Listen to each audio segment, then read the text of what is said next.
Doom Eternal in 2016 in the dialogue has no, foul language per se. Was there a design intentionally behind that? Yeah, Joe Rogan asked me that, and I think he got a little bit caught up because I said, yeah, because I didn't think that was appropriate for children. And then it kind of implied that I thought Doom Eternal was appropriate for children. So, no, it's an M-rated game. No kid should be playing or watching Doom Eternal because it's an M-rated game. It has a rating for a reason. If they do stuff, look, when I was a kid, yes, of course, I watched some R-rated content or played some more mature games or something. But like, I just think that like the cursing and and any sort of nudity or anything, it just, I don't know, just if it's not necessary and it doesn't serve the story, like then we don't need it in there. And I do think that I will say, just as a parent, when my kids are watching me play Doom Eternal, it's goofy and sure, they think it's crazy and over the top, but like, it's when when they're sitting there with me and some character just starts cursing, they're just like, God, like,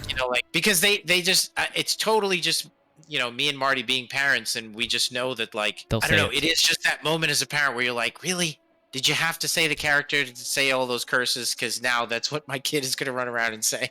Kids pick up on things fast. Yeah, that's it. So, I found this out. Like I said, it's not necessary. Doom is horror, but it's popcorn horror. You go to Glory Kill the Pain Elemental. He's like, I look up at you. I look back down. I look up. I down. And the Revenant screaming when he's Glory Kill. It's horror, but it's that popcorn horror. People, like, when you look at the original Doom 1993, it's just like, that's totally what it is. 100%. And speaking of cool little things, do you have one or two cool behind the scenes like facts about Doom Eternal that really stick out to you that are just neat during development? Whether it's not to give you an answer, like the Doom Hunter shield you said was originally supposed to glow up into the blue. Okay, yeah. Well, those are good ones, like mistakes.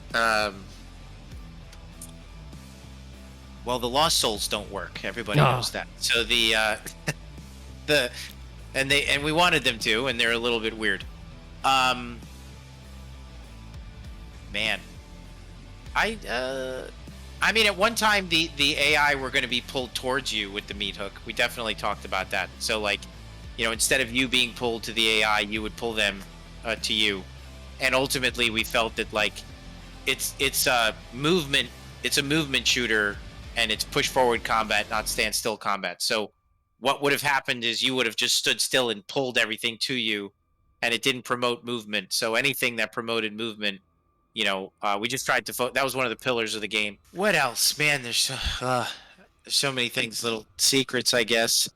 It's hard because it's so much shit has happened. Definitely wanted you to ride a mech. Like, oh yeah. It's not like we don't want you to power a mech.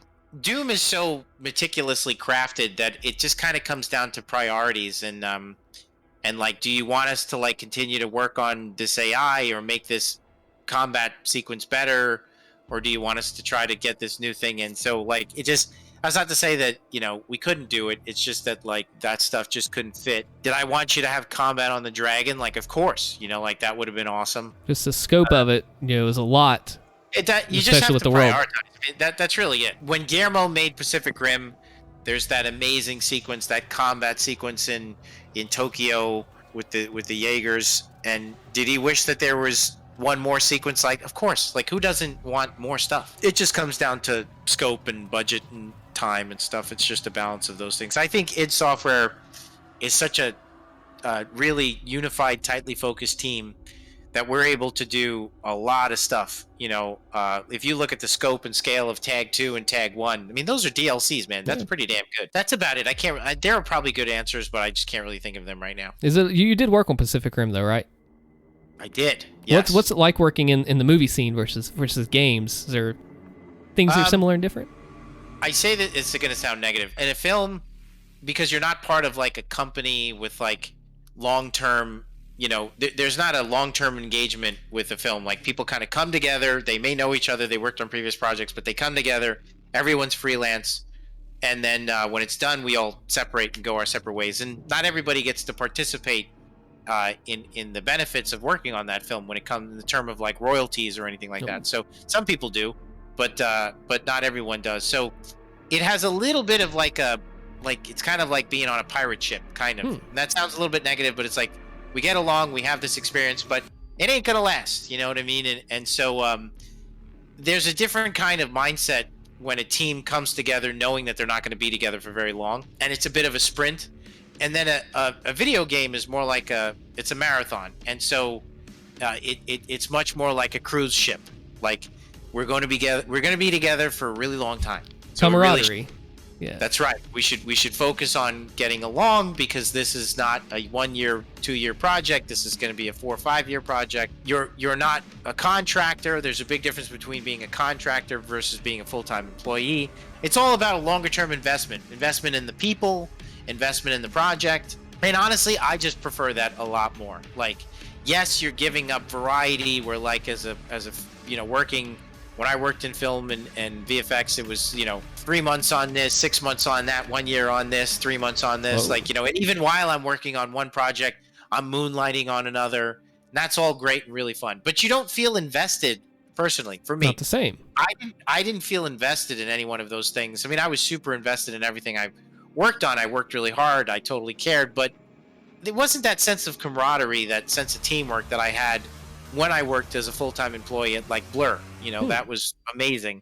So those are the biggest differences. Like there's just a sense of teamwork and camaraderie and long-term investment that you feel when you're a part of a game studio that you don't quite get when you're working in film, unless you work in an effects house like an ILM. I think it's different. But yeah, and I personally just, lifestyle wise, I think I prefer being a part of a game studio. I loved working at Naughty Dog. Like that was my first job, and being there felt amazing. Like I liked going to work every day. I liked having a boss. I liked having 401ks and all those good things. So it was and the atmosphere in a game studio.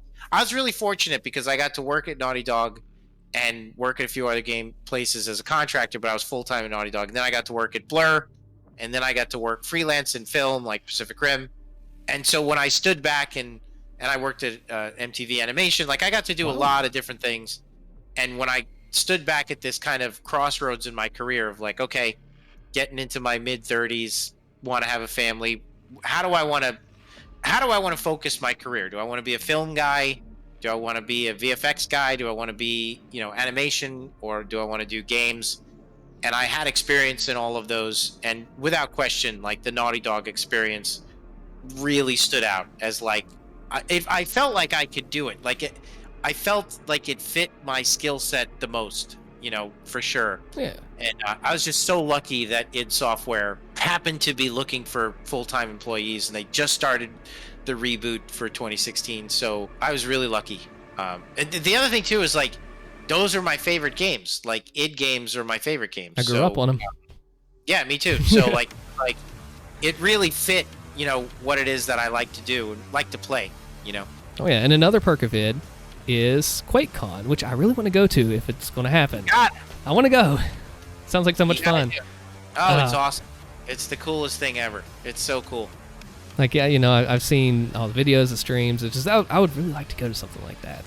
Oh, you should. It's amazing. It's the coolest thing. Yeah. If you come down, of course, we'll all hang out. We got to do it. I mean, let's just see what happens. But no, I think it's so worth it. You guys will love it. Oh yeah. And you often talk about the Gen X and the inverted controller. So tell me about that power. I've seen you on the streams. I've seen you get in the Gen X power. With the inverted controller, why the inversion? Just because that's how GoldenEye was, and I never stopped playing that way. So yeah, like GoldenEye, that was the first-person shooter I played on with a controller, and it was inverted. So that's just. I'm sure I could uninvert, but I don't want to. Like I play all my games that way, and I just like it. I'm so used to it. And honestly, the Gen X thing is funny because it's just me and Josh.